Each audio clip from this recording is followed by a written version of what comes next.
to the open side. Karim Bete. Lovely ball here to Samu, who's quick. Pete Samu looking for Karim Bete. Back to Samu. Oh, that is wonderful. That is wild. That is amazing from the Wallabies. Hello and welcome to Pick and Drive Rugby, where the People's Podcast providing a platform for rugby lovers to come together and support the game played in heaven. I'm your host, Ando, and with me is Mitch. And Mitch, it's good to be back. How are you, buddy? Yeah, I'm very excited to have you back, Endo. You've been all around the world on holidays with the family to Bali, so I can see you sporting a very nice, somewhat legal, somewhat maybe not so much Wallabies jersey. So, Look, I purchased it legally, whether or not it was created legally and is an official piece of merchandise. I am sporting a 2019 Wallabies jersey from the Rugby World Cup. It definitely feels like the slightest bit of friction will cause the entire thing to go up in flames. But it was an interesting one, actually. I did it as a bit of an experiment, right? Because you know how you go to Bali and there are different parts of Bali that you can go to, and they've got the shops with knockoffs of different teams' apparel and merchandise. I went into about 4 of them, specifically looking for Union jerseys, just as a test. I wasn't inherently going to buy one, but I was just like, oh yeah, let's just see if they have any. 3 shops I went into did not have one at all, and in a 4th shop that I went into had this, a Crusaders and a Chiefs jersey, and they were the only 3 ones that were available. So it just shows some of the pulling power, or maybe the place within the market of rugby and the tourist side of things. And that's for an Australian audience as well, because Bali's full of bogan Aussies. But yeah, anyway, talking about non-bogan Aussies, we've got Lockie not here this week, unfortunately. He is up in Darwin at the moment covering the hottest sevens in the world competition. He was actually doing the commentary, and I've got to say, like, I give him a bit of crap sometimes, but he's a pretty good commentator, mate. He's pretty good. yeah, it was very good. I tuned in for a bit and I sent him a little private message and said, just make sure you get a few more pick and drives mentioned in there, and we might have a soundbite for the intro next year. So, but no, he's doing a great job. He's spreading the rugby gospel up there in the Northern Territory. And from what little bit of rugby sevens action that I was able to catch by tuning in, it's a pretty competitive competition. So no doubt he's definitely enjoying his time up there. Looking forward to having him back on next week and getting his thoughts on how the tournament shaped up and who maybe he might have seen the next Aussie Seven superstar running around on the field. Yep, he's hoping. Well, what we're going to do, we're actually going to be recording this episode in 2 parts. So we're doing a big chunk of it tonight in part 1. And what that will involve is Mitch and I going through the main action from the weekend, round 5 or week 5 of the Rugby World Cup. And we're going to be focusing specifically on the games up until Sunday night Aussie time. Then we're going to be recording part 2 tomorrow night on Monday, and this will be released on Tuesday for you to listen to. And part 2 will have the matches that occurred on Sunday night on Monday morning. And the reason why we're doing that is because I'm starting a new job and I don't have the time to do a full-length pod recording on Monday night, but we still wanted to get everything in for you, so we thought it'd be easiest if we just broke it up across 2. So that basically is going to be the run. In a moment, we're going to jump into part 1, and we're also going to hold off on our tipping and fantasy updates, because we're going to do that in part 2, because we'll have a fully updated table and everything. So Mitch, are we good to move on, my friend? Should we jump into reviews of the games that have been played so far? Fantastic. Let's rip into it.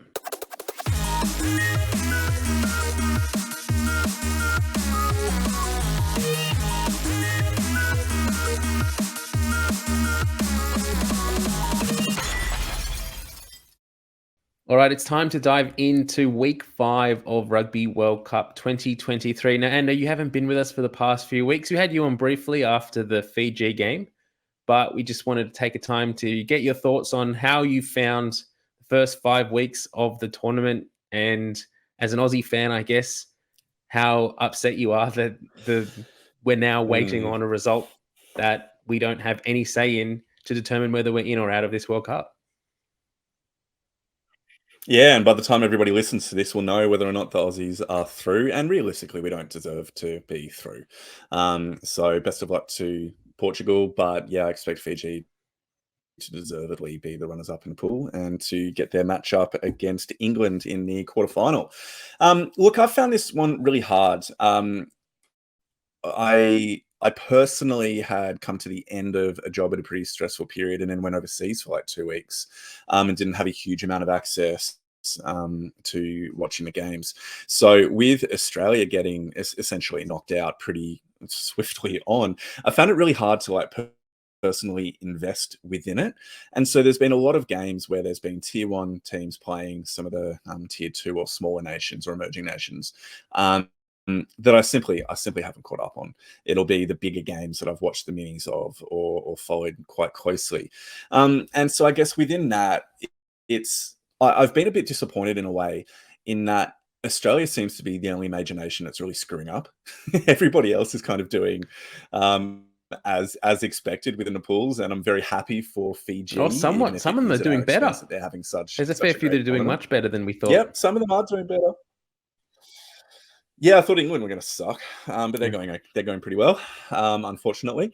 And so yeah, it's been a bit of a mixed bag in the teams that I've expected to do well, like your France, your New Zealand, your Ireland, your South Africa. Yeah, they've kind of performed kind of as expected, and the teams that I've wanted to suck and fail, such as Wales or England, haven't.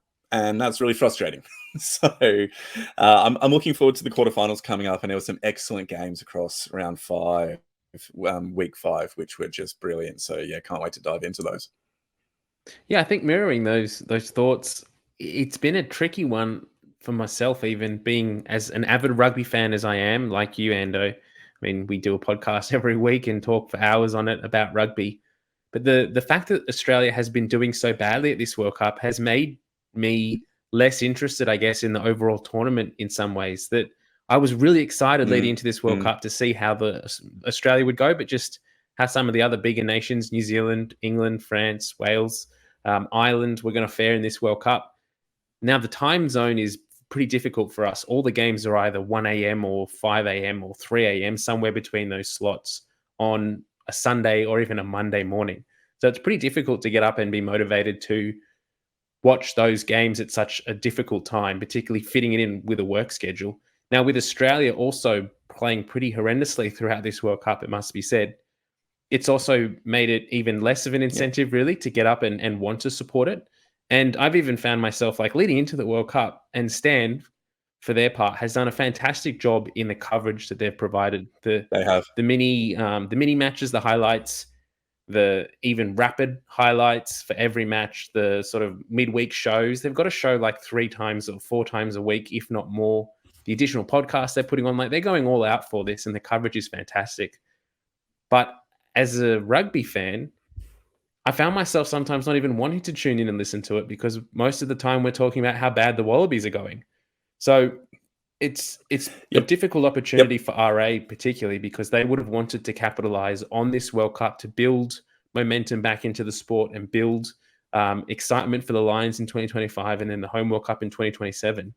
But no one's tuning in. No one's talking about it. Even diehards like you and I are finding it difficult to want to tune in. We're all Lockies in the same boat as well. We're all having to find new teams to support. I'm sitting here wearing a French jersey. I mean, I never thought that would come about. Got a South African one in the cupboard as well, because I'm hoping the Springboks get through and do well and go back to back at this World Cup. But yeah, it's a bit difficult. It's a bit disappointing.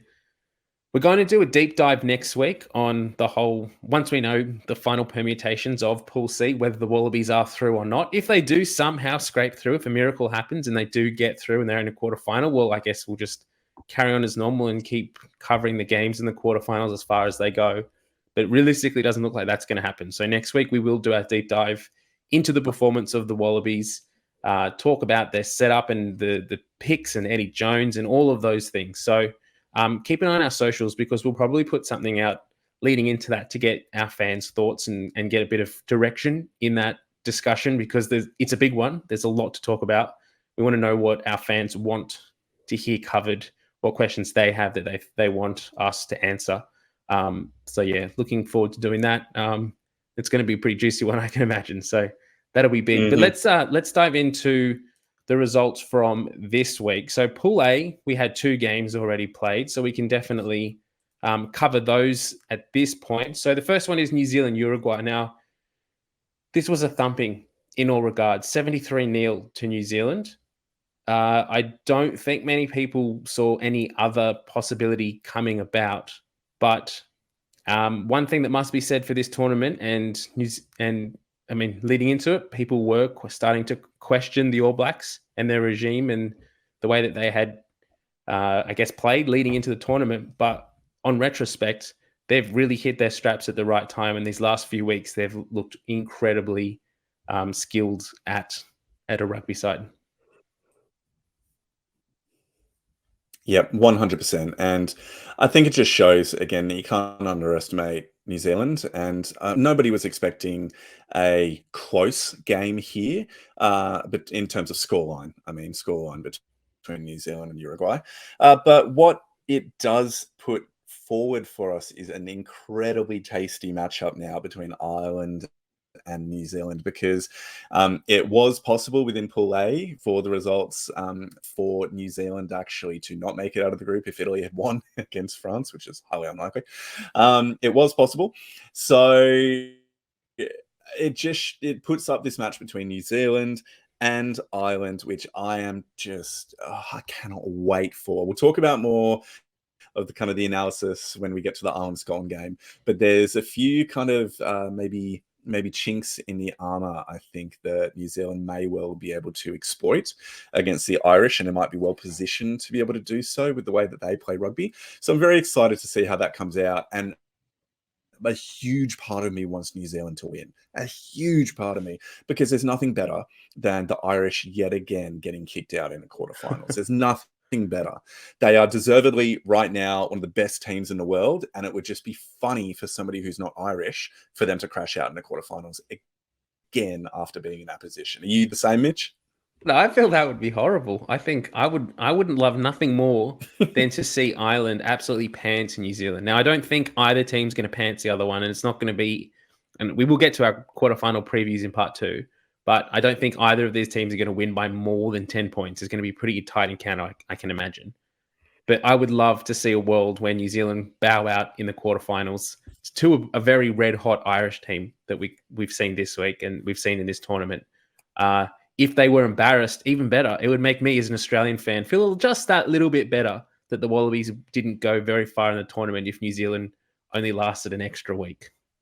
Is that selfish? I don't know. Yep. You tell me. I don't know, man. I don't know. We'll take it. I think it is a bit selfish, but hey, Australia needs whatever we can get against New Zealand. And either way, we still bowed out in the pool stages, so it doesn't help that much.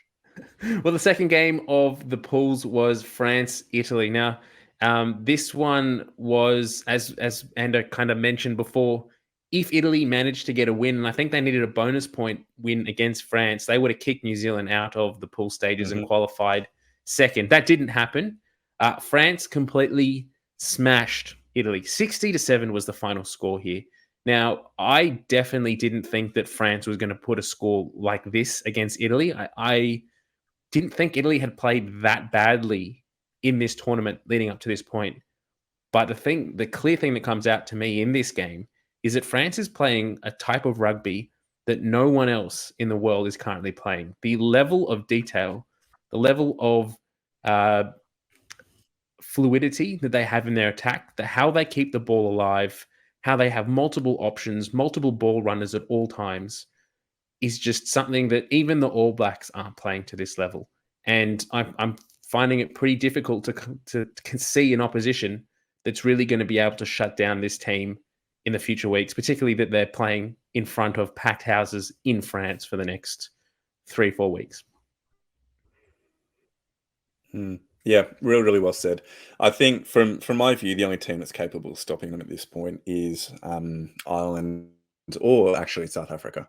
I think those two teams are defensively sound enough to be able to withstand that French offense. And one of the things that came out of the Ireland game this week was their red zone efficiency. So every single time they entered the red zone, They had 9 entries. They scored 36 points. So they had a 4.0 red zone efficiency, which is really, really high. And so it just shows that despite limited opportunities, they make the most of those. And I think against France, you have to make whatever opportunity you can take. And Ireland are a team position to do that. So if Ireland gets through, I reckon they would be an amazing opponent for France. And yeah, I can't wait to see a real ding-dong match in the quarterfinals with some of these incredible teams. Now, just focusing on Italy for a moment, they've been pretty underwhelming in parts in this World Cup. I was kind of expecting them to do a little bit better, particularly against a team like France. Now, we have just pumped France's tires up and we have said how good of a team they are and how well they're playing this tournament. But Italy plays against France every single year in the Six Nations. So you would have thought they'd have some idea of how they could stop this or some familiarity with the game plan that France was bringing into this game. But it looked like these guys, the Italians, had never seen this French outfit before. They looked like schoolboys up against France. They were just completely lost in defense, people falling over all over the place, picking the wrong player all the time and falling for dummies. And it didn't look very cohesive as a unit at all. And I was kind of expecting a little bit more from Italy for most of this tournament. We've seen patches and glimmers of certain players, like Ioane has been fantastic. Capuzzo at the back has had glimmers. I don't think they gave him enough ball, particularly in space in this tournament, or utilized him as much as they could have. And yeah, it'll be interesting to see how Italy bounce back from this. I do understand that they've got a new coach coming in next year and a whole new coaching structure. So maybe that's a good thing for them. And maybe it is time for them to kind of, do a whole refresh and start again, because at the moment they're going to look back on this tournament and see that there were some opportunities they definitely didn't take and that they didn't play the style of rugby that they would be proud of. Yep, very well said. And I think it also just speaks to the point you can know what's coming, but still not be able to stop it. And just because teams know how France play or know how Ireland play or whoever it is, that doesn't mean you've got the capacity to be able to prevent that from occurring across the full 80 minutes of a match.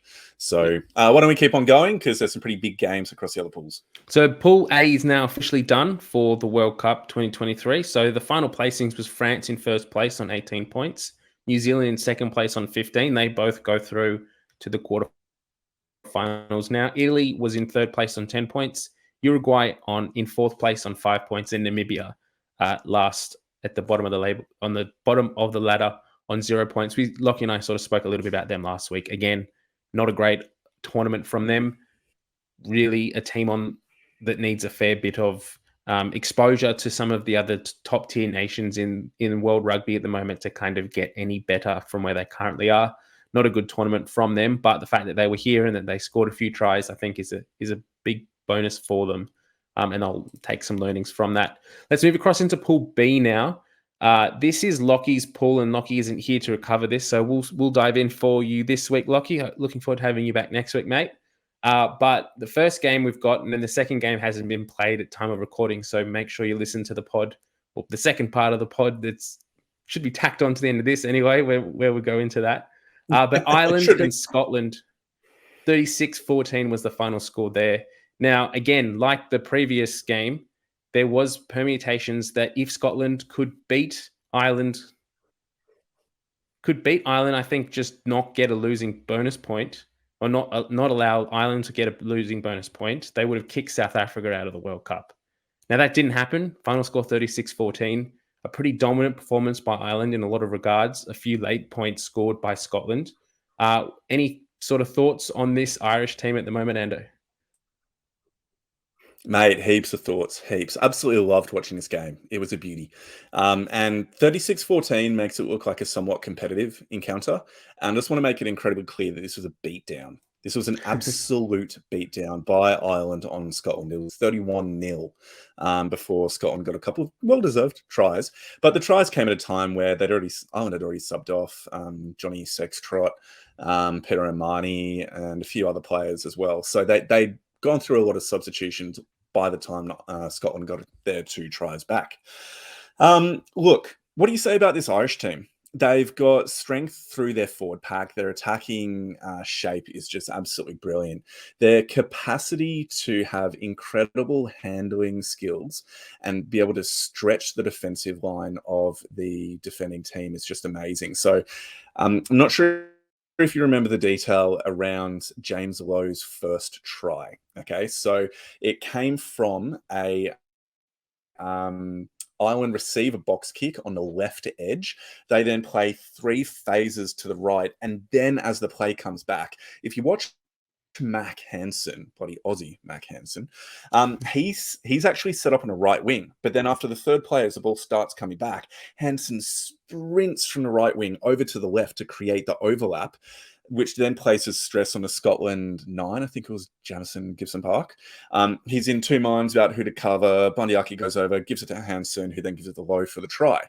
But that only happens because of the work rate of the far side winger to make that ground onto the other side of the pitch to give the overlap. And it happened multiple times. You see it again in the Dan Sheehan try in 43rd minute, where Jamison Gibson Park again is able to be the one. Actually, no, I'm thinking the other way around. I'm going to pause on that last comment that I was making, but I absolutely freaking loved that first try and a work rate of Mac Hansen off the ball to show how they're trying to use players' work rate to create stress in defensive lines that their skills can then exploit. I think one of the most exciting things about watching the teams that are at the top of this World Cup and the top of the table at the moment, South Africa, Ireland, New Zealand, France, those 4 teams, what's so exciting about them is that when they have opportunities of scoring points, first of all, they take them and they score points. But if in some instance the opposition does shut down that attacking set piece or that attacking play, they always have a backup option of scoring those points and finishing things off. Now, that's something that we don't see from the next level down. We don't see as effectively from teams like Australia. We don't see from Wales, particularly the Pacific Island teams. Fiji's getting better at it, but some of the emerging nations as well don't have that element. But the Wallabies, particularly this World Cup campaign, have consistently created opportunities for themselves through line breaks, through driving mauls on the line, and they've just never been able to actually finish it off. And what teams like Ireland and France can do is if they go to the line, if they go for a maul try and the defense sacks the maul or it just doesn't go, they put it through their hands and they score in the far wing. Or they do a kick pass and they get it out to the wing and they score that way. They always have like a plan B, a way of making sure that when they're in the attack zone, they come away with some points. And that's just the level of class between the top tier and the emerging nations at the moment. And the Wallabies really need to be looking at that moving forward and how they can get to that level, because at the moment we're making opportunities, but we're not finishing them off. Ireland, this game, had multiple opportunities. And even when Scotland did shut them down, they ended up scoring different ways, whether it was just a kick across to a winger who was left unmarked or just running a dummy line and putting a player through who goes untouched under the posts. Yep. Yeah, look, you're so right in that it's that efficiency that I mentioned earlier about the red zone efficiency, which is so key to how Ireland play.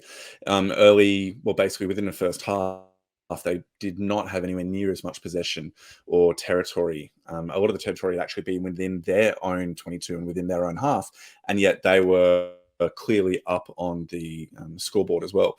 I just want to correct something I said earlier. It wasn't placing stress on Jamison Gibson Park. He's the Irish 9, not the Scottish 9. It was Ali Price. So my bad. But that idea of the block runners, the looping around the back to create multiple pictures for the defense, like Morgs back in what was that podcast that he did in the break Rugby between Ruckus. like Stan getting up? Yeah, the Rugby Ruckus.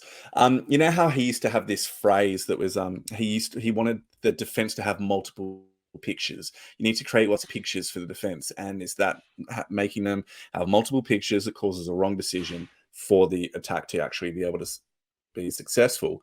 Ireland just do the same thing nearly every time, where they've got a straight hard runner who they sometimes use. They do sometimes use like Bundyaki on the unders line to crash through, but then they'll still have him run the same line. But then Johnny Sexton or another player will be running the loop and be able to receive the ball back and then have an overlap. And so it's just simple and effective based upon work rate and knowing where they need to be in each play. The strike plays, the 25th minute try to Hugo Keenan that they had, just a thing of absolute beauty. So there's so much that our Ireland is doing well. Do want to call out though, Ollie Smith gets a yellow card in the second half for tripping Johnny Sexton after the whistle was gone. And it was a nothing trip as well. It's just like a little kind of hanging foot or something like that. I was just like, come on, man. The whistle's already gone. Why is that a yellow card, Mitch? Like the foul play guidelines don't state it has to be a yellow card. It starts at a penalty. So why do you think the ref went to yellow card for that? Oh, I think he's trying to set a precedent moving forward, and he had spoken to the players. There was another encounter a little bit earlier on where there was a bit of a scuffle that went over the sideline and over the sideboard, and so I think he was just trying to. And correct me if I'm wrong. This was Nick Berry this game, right? Or did he do the England game? Yeah, I think so.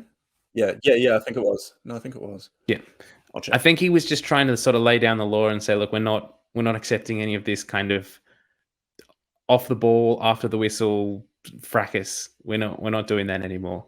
Pretty soft yellow card in all regards, and probably wasn't necessary, but I guess that's what he's trying to lay down the law moving into the quarterfinals and later in the tournament. Yep, fair enough. And look, the one thing I wanted to point out as a final comment from me about this is the two tries that Scotland had, they actually both came from deep attacks. So one of them came off a kick return that Finn Russell did really well to make a half break and then have some roll on from there. Jack Dempsey actually was pretty instrumental in that try as well. But I feel like he's a traitor, but a lot of people kind of within rugby probably wouldn't consider that. But it's a bit hard seeing a Waratah and a Wallaby now playing for Scotland after really not that long. But anyway, that both of their tries came from kick deep attacks. One of them off a kick return, another one from inside the 22. And so that requirement to have players back from Ireland, so blocking potentially 50-22 kicks, meant that Scotland was actually able to stretch the Ireland wide attack and then get shoulders through a tackle, a couple of offloads away, and then go from there. And so I just wonder if, and this will be kind of leading to what I'm going to talk about with the quarterfinal chat in part 2. I just wonder if New Zealand are going to be really well positioned to be a team that can attack from deep and exploit that opportunity, because that was literally the only way that Scotland was successful. They looked completely toothless in phase play against Ireland. Irish defense was way too strong. So I wonder if New Zealand will try and capitalize on that. Yeah, it'd be interesting, and I'm looking forward to chatting about that a little bit later. So let's leave it for there. With one game still to play, I don't think it's going to have any. Well, it can't have any changes to the final standings on the pool. So Ireland is in top place on 19 points. South Africa's on second place on 15. So they both go through to their quarterfinals, and they will cross over with Pool A that we spoke about previously. So some pretty exciting quarterfinals coming up there. Maybe we start talking around the draw again and sort of the fairness of this pool system, because these two quarterfinals are pretty much finals of death, and the other side not so much. But Scotland in third place on 10 points, Tonga in fourth place on 0 points, and Romania also yet to score a win on 0 points. Let's move across into Pool C. So we have had one game played already, and that was Wales over Georgia. 43-19 was the final score in this game. Now, I haven't caught a whole lot of this game. I was up at the time of kickoff, and I did watch the first maybe 15 minutes of it. I got to say, I was actually pretty impressed with Georgia in that first 15 minutes. They kept Wales scoreless in that time. I was pretty surprised when I got up in the morning and saw the final score was 43-19. I don't think the first 10 minutes of the game reflected the other 70. Yeah, I would agree with that. I think that Georgia played well, but this was quite a composed and just experienced performance from a Wales team that did actually make some changes. So yeah, Lewis Rees-Zammit was excellent out wide. I thought that Costello, the stand-in 10, was who came in for Gareth Anscombe, who was out injured, was really quite serviceable within this game, did well. And it was just a case of Georgia looked good kind of maybe up until about the 50th minute, and then Wales were just able to run away with the game. They were just too composed and had too much experience across the whole of their team to be able to stop. Georgia weren't able to counter it, and so I honestly think that Georgia did well. However, they just didn't have the experience to be able to run away with things further after they put themselves in a good position. What did you think of the all-in brawl in like the 60th or 70th minute of the game? Did you see that? Loved it. Yeah, totally did. Look, it was a bit of handbags, really. Like, there was just nothing to it. And I don't think that because there were yellow cards. One each way. Was it the Georgian player that received the yellow card? No, one each way. Okay. Yeah, both got one. Yeah, okay. I just thought it was a bit of okay. I can understand why when there's that many people that have gone in that they've received a yellow card. And there was even like and it was players on the sideline in well bibs that were in there pulling players out of it and getting involved and coaches and whatnot. Yeah. Look, it was one of those things. Like, nothing really happens these days because teams are too like, players know that if they throw a punch, they're gone. Like, it's an immediate red card. And so it was just disappointing that Niniashvili got yellow carded because he was absolutely electric for Georgia. So would have loved to have seen him on the pitch of the whole game, but yeah, it didn't change the result. Yeah, I mean, part of me wants to see an old school mass fight break out on a field, on a rugby game somewhere. Maybe not now in the World Cup that we're getting to like quarterfinals and things, but sometimes, particularly when your team's getting beaten by so many points, like the Waratahs or the Wallabies are down by 30 or 40, sometimes you just want to see them just unleash and start throwing punches. And don't worry about sanctions and whatnot. Just let the boys go at it. Part of me just wants to see that happen. Well, the final standings at this point, now there is one game yet to play, that is Fiji and Portugal, which should see this table change quite dramatically. At the current time, Wales is in first place. They're on 19 points. They can't fall any lower than that. So they've locked in their quarterfinal.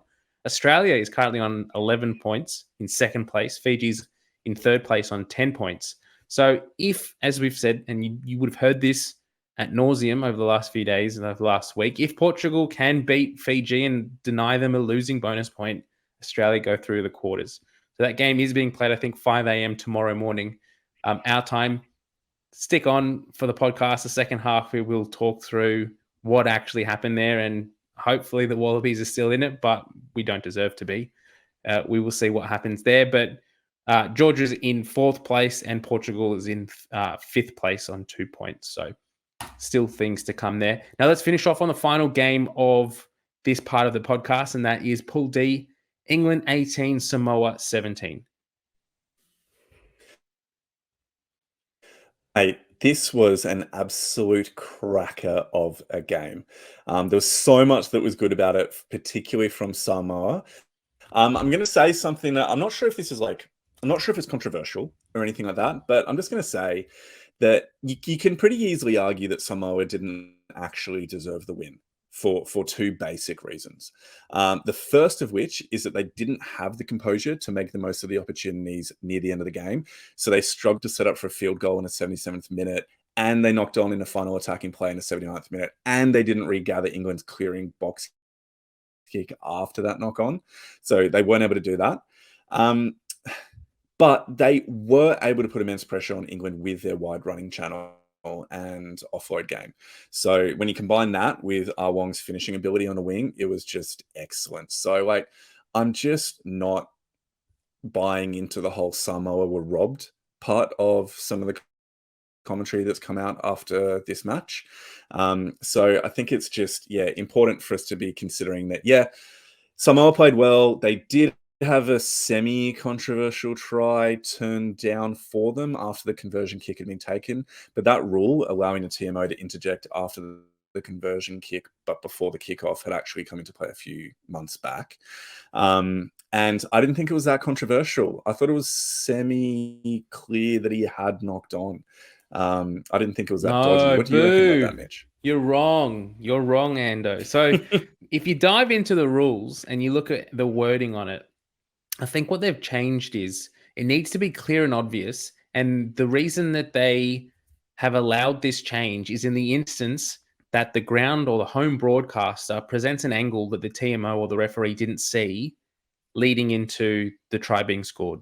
So if that angle becomes available after say not in this example, but say in a different world, maybe we look at the try that France scored or New Zealand scored in the opening game of the World Cup from the Rico Ioane try that looked from all measures like it was a forward pass. In that instance, they score the try, they kick the conversion, and then there's a new angle that comes to light from the director that shows it's clearly a forward pass. In that instance, that's when they can show the referee and say, actually, we've got a new angle that proves without a doubt that this actually was a forward pass that we didn't show you in the TMO replay before. So in that instance, that's what it's for. Now, I would argue in this instance that the information wasn't clear and obvious. Like the knock on was so innocuous in that it wasn't clear. Watching it live play, it just looked like three players all jostling for the ball, and it wasn't obvious that there had been a knock on.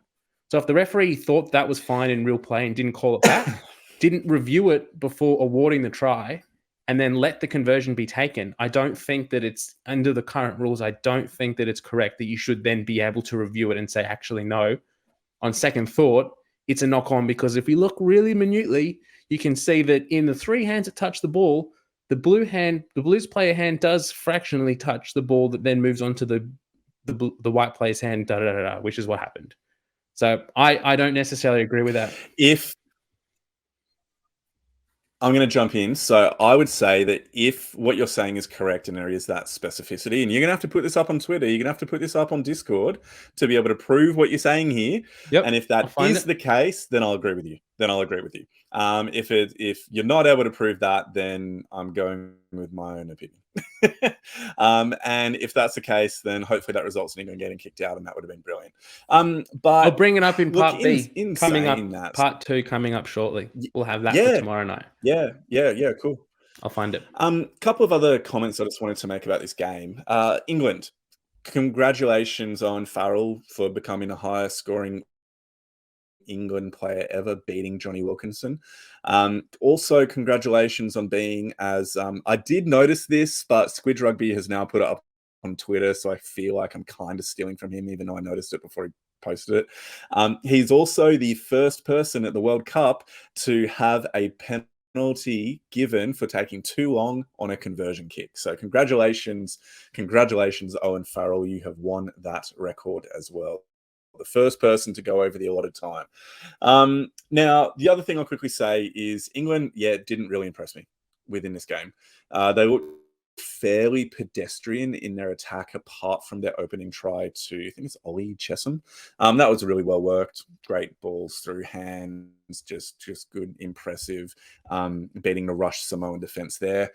Danny Care's try was absolute garbage defense from Milani Mataveo whilst they were a man down from Tumuamanu's yellow card. And so I didn't think England were that good.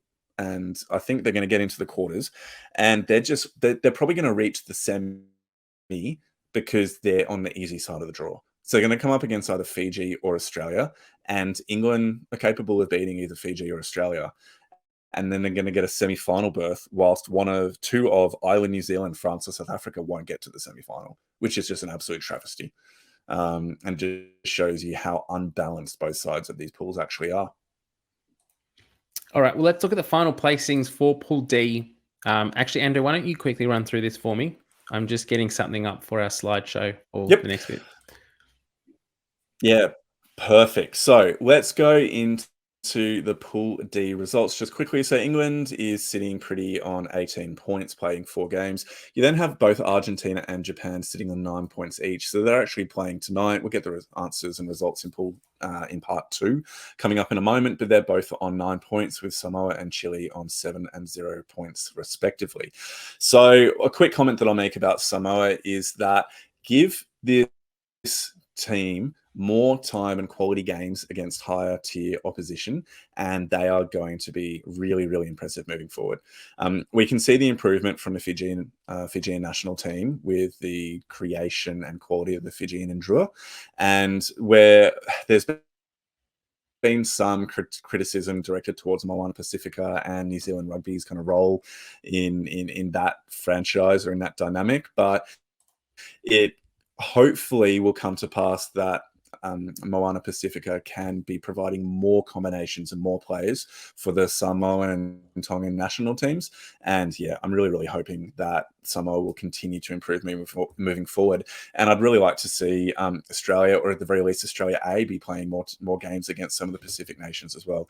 That'd be brilliant. Teams like Samoa and Tonga would be awesome. The crowds would be so much fun to go and watch. So very, very keen for more matchups there, and they deserve more games from the tier 1 teams. Yeah, it's one of those things that we've spoken about in a while, and I did see a tweet come out. I can't remember exactly who it was now, that said that Samoa in the next 2 or 3 years have one test lined up against Scotland in the summer, and that's a test that is like between what Scotland already have against other nations, but it's a sole test for Samoa, and that's realistically, it's just not good enough. Like, a team of this caliber is not going to get any better, as you said, without playing consistently against the top tier nations. So yes, they do have the Pacific Nations Cup. Yes, they do have opportunities that come around every now and then for them to play. But to be playing teams in the top 10 nations of the world once in 4 years, particularly when it comes to World Cups, is just not good enough, and they're not going to progress without that. Yep, completely agree, my friend. Completely agree. All right, let's get into the quarterfinal lineup. I'm just going to bring it up for us in one sec. It's just loading. All right, so basically what we're going to do here is we're going to talk through the first half of the quarterfinal previews. So within part 1, we're going to talk about the quarterfinals that we know are already in play, and then when we get to part 2, we're going to talk about the quarterfinals that are yet to be decided. So we will be discussing Ireland versus New Zealand, and then France versus South Africa. So starting off first, we've got Ireland versus New Zealand. So that's going to be getting played on Sunday, the 15th of October at 6 a.m. Sydney time, I believe. Yep. And so maybe 5 a.m. or 6 a.m., depending upon what time zone your computer is set to right now. But this game, I've already put in my thoughts about how New Zealand might be able to try and exploit or do something a bit different with the attacking from depth, rather and try and exploit the lack of width in the Irish backline. Yep. What do you think, Mitch? How do you think this game is going to go? You before said that no team would win by more than 10. Yeah, I think this is going to be a real arm wrestle. I think it'll be a high-scoring game. I see a lot of tries being scored, but I don't see the margin being more than 10 points either way. I think, look, it'll go one of two ways, actually. It'll either be high-scoring with both teams scoring a lot of tries with the scoreline and the margin being relatively close, or it'll be very reminiscent of the Ireland and South Africa game where there was one try scored and just a lot of penalties kicked. That's very, very tight, very entertaining, and a very exciting game of rugby, but not a whole lot of points scored. Now, if you ask Ian Foster which one he'd prefer, I know what he'd answer. He'd prefer the first option with lots of running rugby and try scored. But realistically, we've got two nations coming up against each other that have, in some ways, completely different styles of play. New Zealand are a team that like to throw the ball around and are expansive, whereas Ireland can do that when they need to, and they don't have the defense, or they're not coming up against a defensive team that's squeezing them and applying that much pressure. But they're also a team that can just grind and keep it tight and get penalties and just keep that scoreboard ticking over. And I wouldn't be surprised if this is the style of play that they want to bring into this game. Ireland know that they can't give New Zealand counter-attack opportunities. They know that they can't be kicking long to them, that's where they're going to get hurt. So if I'm expecting Ireland to keep it really tight, keep a lot of possession, don't give New Zealand a whole lot of ball, and ground out a win like they did against South Africa. Yeah, completely agree. And I mean, New Zealand aren't the kind of the ebony statue warriors of old where you just think that nobody's going to be able to conquer them. They are fallible. There are weaknesses. I mean, this is an Irish team that won the first away series in New Zealand in history, in Irish history. And it just shows that this New Zealand team, there are weaknesses and chinks within the armor. And I personally think that the defensive integrity of the New Zealand team is going to, or the All Blacks is really going to struggle against the pressure that the Irish are going to be able to apply. And I also don't particularly rate the front three of New Zealand, or at least I should say the props. I think Cody Taylor's class. But I don't rate the starting or bench props for New Zealand. They're not world class. And you're coming up against an Irish tight five that are just absolutely incredible. And the players they bring off the bench are just similarly impressive as well. And yeah, I personally think it will be a very tight, low-scoring encounter. I don't see anybody scoring lots of points against Ireland at all within this World Cup, but I would agree, not going to be more than 10 within either way. And personally, I want New Zealand to win, but I think Ireland are going to win by about 8. I don't want New Zealand to win this. I want Ireland to win. I think it'd be fantastic for their narrative, for the last 4 years that they've had, to be the first Irish team that's ever gotten past a quarterfinal. They deserve to play a semi-final or even the final, the way that they've played this tournament. One thing that worries me from the All Blacks perspective is their leadership and the composure, or the lack of, that they haven't had over the past few years. And we saw that in the first test of this World Cup, that when France was applying a lot of pressure to them, scoring tries, and the points, the scoreboard was getting away from them, you could tell that the players were getting rattled. They were sort of looking around and no one was either really sticking up and putting their hand up. And uncharacteristically, they never came together and just regrouped and got back on top, which we've seen New Zealand do so much in the past. And so I feel like if Ireland can play a game like they played exactly the same against South Africa, where they squeezed them, they kept it tight, like I said before, I think New Zealand will panic. And I think this team doesn't have a strong enough leadership group that's going to be able to regroup and say, all right, guys, we just need to withstand this pressure for the moment, but it will turn back in our favor. And if Ireland can do that and can keep that pressure on them, I think we'll start to see some players making mistakes. We'll start to see cards given. We'll start to see penalties given away. And that's where the game could open up in Ireland's favor. So I'd love to see Ireland win. And I think that they've got the skill set and they've got the game plan to beat this Kiwi side. Yep. All right. Well said. We'll see how the results go. And the final quarterfinal, or quarterfinal number 4, will be played Monday, 16th of October, 6 a.m. our time in Australia. And that is France against South Africa. Now, look, we said before around the draws, realistically, we need to state it that these 2 games should be the semi-finals. Both of these teams, all 4 of these teams, should be playing for a place in the Rugby World Cup final. It's just barbaric at the moment that this is the 2 of these nations are going home in the quarters. It just doesn't feel right. But anyway, France versus South Africa. Do you think South Africa has enough power to overcome the home advantage that France has and put on a performance that's going to beat them? Look, I'm really not sure.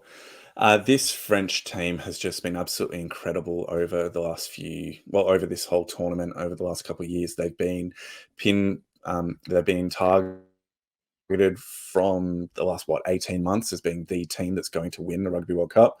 And South Africa, although they have been playing well so far, I'm not sure that they've got the composure, particularly across their backline, to be able to enable them to come away with the win here.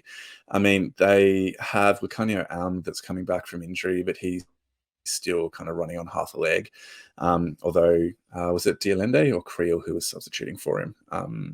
Whoever it was, did an admirable job within the pool stages. And I'm just not sure if they're settled enough at 10. Is Andre Pollard going to be coming back in, and will he be match fit in order to do the running game required just beyond having an accurate boot? Because, I mean, are you just rushing him in there for his goal kicking accuracy? And if so, what does that do to the rest of your game? So I think there's a few more questions around South Africa and their capacity to beat France than there is about France's capacity to beat South Africa, if that makes sense. Mhm. So I think France are going to come away with this game, but man, it's going to be one hell of an encounter, and I cannot wait for these forward packs to go up against one I another. know I'm wearing my French jersey, but I'm rooting for South Africa in this game. I'd love to see them make it through to the final and defend a back-to-back World Cup. Uh, I I'm n- I have faith that Rassie Erasmus has a plan for South Africa. Now, if we look at the permutations and the way that the pools were set up, these are the quarterfinals. This was the best way that it was going to happen. Realistically, this is when you sort of drew who you're going to be playing in the calculations. This was the most likely scenario that France was going to play South Africa in the quarters. So I have no doubt Yep. that Rassie Erasmus and the Springboks have been preparing for this game. Because if they get past this game, they play the winner of England and potentially Fiji. I think that's the way the draw goes. Yeah. Yeah, So correct. Yep, England / they're not going to be Fiji worried about or either of Australia. those two teams. So they will most likely make a final.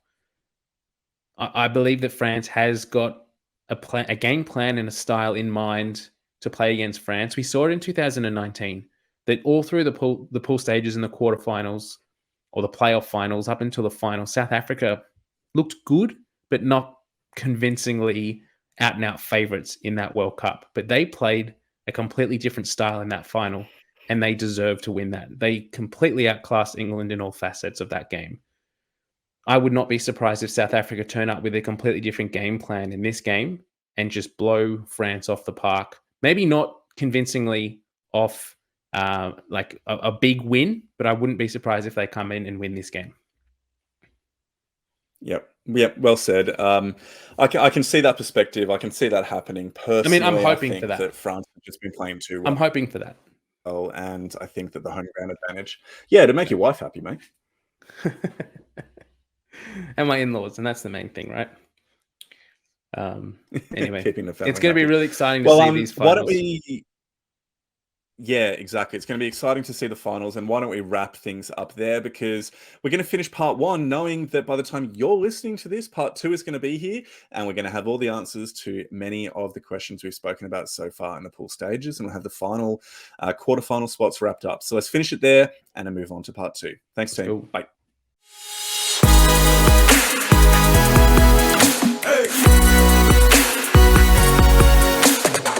Ladies and gentlemen, welcome to part 2 of our podcast, being recorded on Monday night, and it is final. It is confirmed. The Wallabies have woefully been kicked out of the Rugby World Cup, though for a moment there, Mitch, it actually looked like Portugal might get the job done against Fiji. How close was that game? Well, from an Australian perspective. Well, they did get the chockies. They did get the win, which was exciting. And they didn't get not what we needed. They didn't do the deny Fiji the bonus point that was going to keep us in the World Cup. But I mean, all credit to Portugal. That was a fantastic performance, and I think Fiji sort of slipped up a little bit. We'll talk about it in a few minutes when we get to it. But I don't think we would be pretty happy as Wallabies fans if we had managed to scrape over Fiji into the quarterfinals, particularly if we went up against England next week and got absolutely creamed. So I think it's going to be really exciting to see Fiji and what they can do this late in the competition, and I'm expecting a big result against England next week. He's hoping. Well, why don't we just dive straight into the game, because it was the most important one from the final matches we haven't covered in part 1. So Portugal were able to get up for their first ever win at the Rugby World Cup, 24-23, with an absolutely clutch try being scored in the 78th minute, converted in the 79th minute to give Portugal the 24-23 win. Absolute scenes over in Toulon, an absolutely wonderful, wonderful match. And Samuel Marquez, the scrum half, saying that, we do think there is going to be a statue of the coach, Patrice Lagasquet, over in Portugal. So he very much deserves it. It was a great game, great win. Mitch, what were your first feelings when you saw the result and were able to watch the game? Yeah, I mean, I woke up to a few messages coming in from Discord that Portugal had won, and so I was pretty excited and was thinking to myself, and this was early hours of the morning at that point, have they done it? Have they actually done enough for us? Are we through to the quarterfinals? and saw the score, realized they only won by a point. But once I got to watch the game and saw the highlights and the mini package, Portugal played phenomenally. And they did so well. They've played really well this whole World Cup. And maybe controversially, I think they played better than Australia did for large parts of this World Cup. Um, their attack just looked so much more in sync. The players looked like they knew what they were doing and how they wanted to move the ball around, whereas the Wallabies didn't necessarily do that. One of the we'll talk a little bit about it in a sec, but one of the things I was most impressed with, that it felt to me like Portugal played the Fiji style of rugby better than Fiji was able to. Yep. Yeah, look, there was. I want to jump back to your point before about how comparatively the Portuguese team could be argued to have played better than the Wallabies. I think we're also looking at it in terms of the expectations that we have for a Tier 1 team versus a largely amateur Portuguese team. But you're right, there was a fluidity about the backline play of the Portuguese. I should say that more in unstructured opportunities.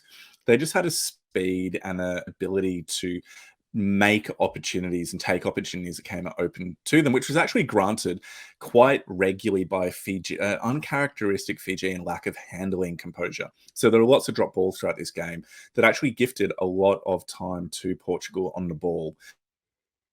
And that was really significant because it enabled Portugal to overcome their pretty significant scrum difficulties that they were having throughout the game, as well as some of the challenges that they were having at the line out too. So, man, this Fiji are going to be devastated about this. But you just think for their chances against England, which we'll get to, if they can just tighten up the ball carry, then they're going to be in for a good opportunity to take out England and get through into the semis. Yeah, the key takeaway I took from this game is we've seen Fiji in their first games of this World Cup, particularly against Australia and Wales, play a really structured game. They've slowed it down. They've relied on set piece. They've taken the points when they're on offer, and they've really sort of ground down their wins. They weren't flashy that we've come to expect from Fiji, like we sort of have seen in the past few years, and throwing the ball around and making line breaks and just playing general helter-skelter style rugby. They didn't do that. Portugal in this game did do that a little bit more. And I think Fiji bought into that, and they saw some of the line breaks and the way that Portugal was moving the ball, and certain players in the Fijian team almost, I don't want to say like reverted back to their sevens base instincts, but they definitely didn't stick to the structured style that they had played against Australia and Wales that was so effective for them earlier in the comp. And they were starting to take runs and make decisions that weren't the right ones. Hebosi a number of times got himself isolated, made great line breaks and made massive meters, but ran away from his defenders. And so ended up getting tackled and then quite easily turned over by Portugal. And so when they were doing things like that, they then started to throw the pass. Portugal started to get some ascendancy on the scoreboard, putting them under a lot of pressure. Passes started to be thrown that didn't need to be thrown. The tempo increased. You could tell the players were starting to get a little bit, I guess, aware of what was actually happening, that there was potentially a boil over coming, and the handling error started to creep into the game. They started to drop the ball. Yep. They started to, in try scoring opportunities too, they just weren't clinical in that area. Yeah, completely agreed. And look, I think that we really just need to focus in this quick wrap up that we're doing of this game of just well done to Portugal. It's absolutely incredible. One of the really cool things is, where was it? They were saying how the coach Patrice Legasque was saying, I hope he would give Marta Rafael Storti, who is the one that made the break down the wing, to be able to set up the try to Marta back inside. I hoped he would give Marta the ball, because during the European Championships, he had the ball, but he made a mistake. It's Rodrigo Marta. They've played together since they were 6 years old. That's maybe why he gave him the ball. And it's just so good, that idea of these players coming through. They've got these connections and this, sense of brotherhood for the men's game with the players they've been with for such a long period of time. And for this team to be able to share this moment and this experience together is going to be so significant for them. but particularly moving forward as well, just for the idea that these emerging teams can still get results at the World Cup, even if they do get some pretty hefty scorelines against them at times. Then they do still have the opportunity to get a result now and then. And it does speak to what we were saying in part one regarding the idea of more games against higher class opposition required for emerging nations. So more of that, very keen to see, even if it's against Australia A, or the equivalent for different teams. That'd be really important. And so that leaves the Pool C results. We've got Wales on 19 points, Fiji on 11, Australia on 11, and Portugal and Georgia on 6 and 3 respectively. However, because Fiji beat us, they go through, unfortunately. I think it might also be points for and against, but either way, Fiji is above us, and Australia is officially kicked out of the 2023 World Cup.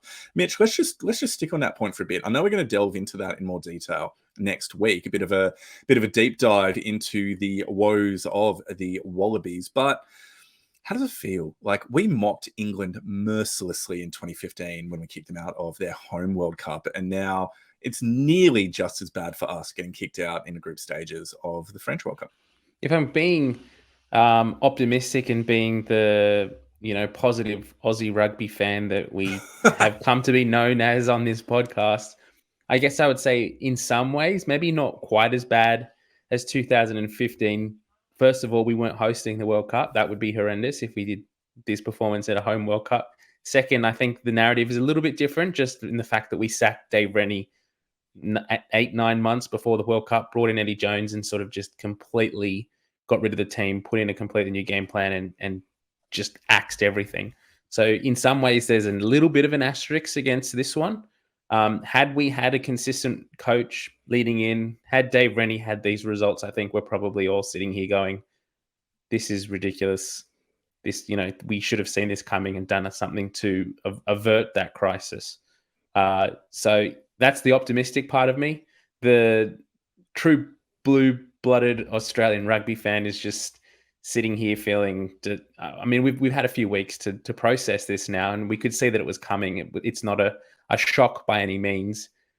In some ways, I think when we reflect on the way the Wallabies have actually just gone about their practices over the last week or two, it almost feels like Eddie Jones thought this was inevitable as well. The fact that he didn't bring in replacements for 3 of the key players that got injured, 4 even when you include Nick Frost, Carter Gordon, Taniela Tupou, Will Skelton, Max Jorgensen. That's 5 players actually that in the last 2 or 3 weeks went down injured, and we didn't bring anyone into the squad. So realistically, you probably look back and think, I don't think even Eddie Jones was expecting us to get out of the pools, because if he was hopeful in some way that Portugal was going to get the points and that Fiji wasn't going to make it, and we were, surely you'd want those replacements in the squad 2 weeks ago, playing and training with the team to be ready should we get to a quarterfinal next week. But yeah, I guess lots more to unpack next week. Yeah, let's save that for next week, and we'll keep on moving on with the other games that were played between when we recorded last night and now.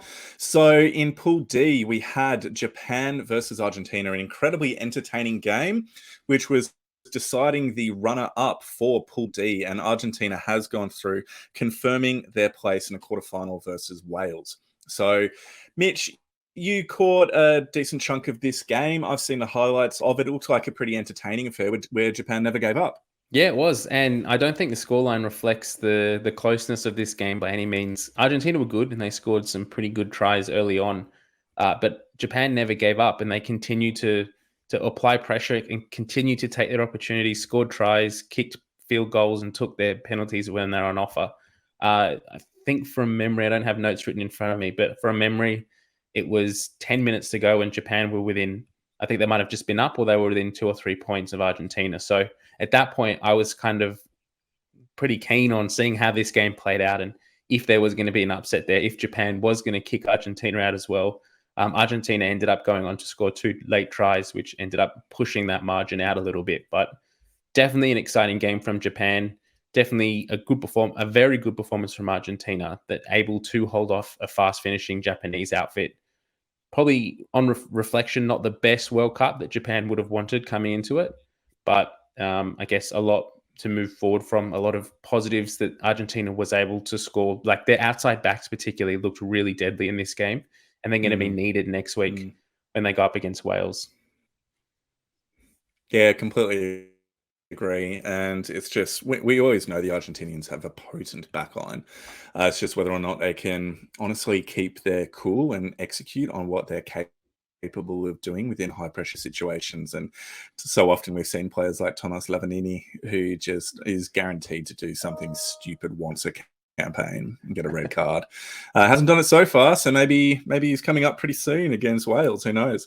But like we said before, with the Pool C results, we've now got the Pool D results. England on 18, Argentina on 14 points, Japan 9, Samoa 7, Chile 0. So Argentina goes through.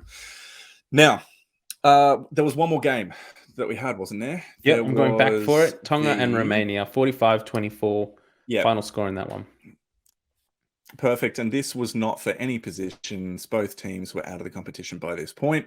So I haven't had a chance with work today to catch up on any of this game. Have you, my friend? I saw the highlights, and no disrespect to Tonga. Good to see them get the results, but not an outstanding level of rugby in this game, unfortunately. Tonga looked good and took their opportunities when they were on offer. But Romania have, again, one of the nations that haven't put up a great deal of defense in this tournament. And yeah, so 45-24. Okay. The fact that they were able to score 24 points, I think, is a good thing for them. Yeah, all right. Well, let's move on because we did want to talk about the quarterfinal matchups. Now, we've already spoken to Ireland, New Zealand, France, South Africa.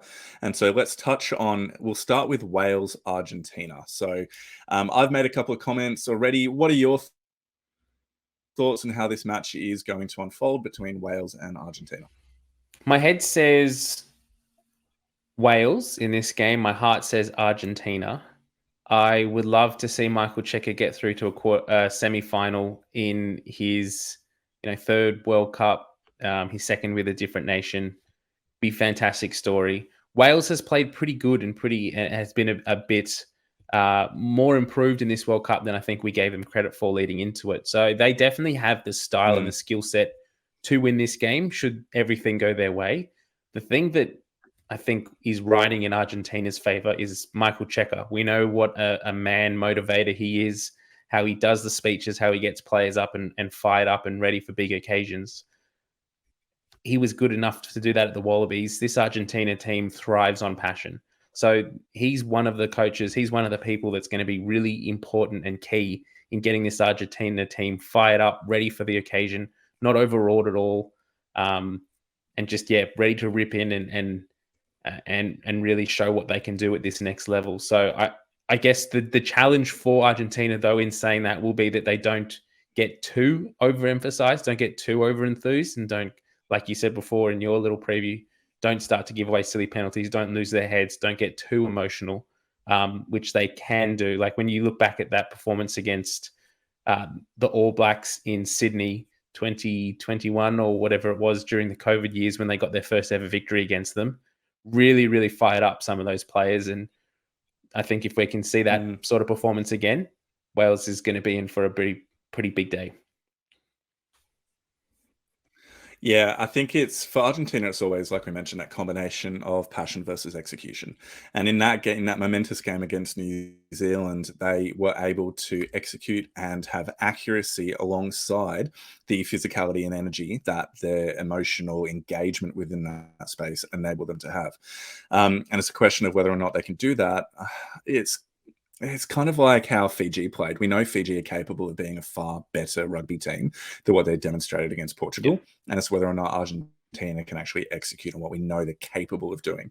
And in a high-stakes environment of a quarterfinal, it's really, really hard to say. What they're lucky in is that they're going up against Wales. And that is, I'm saying that as a genuinely half-Welsh person, you'd rather go up against Wales than Ireland or New Zealand or South Africa or France. Yep. Okay, so with that in mind, Argentina are probably in the best position they've been in for a while to make it really deep into this Rugby World Cup.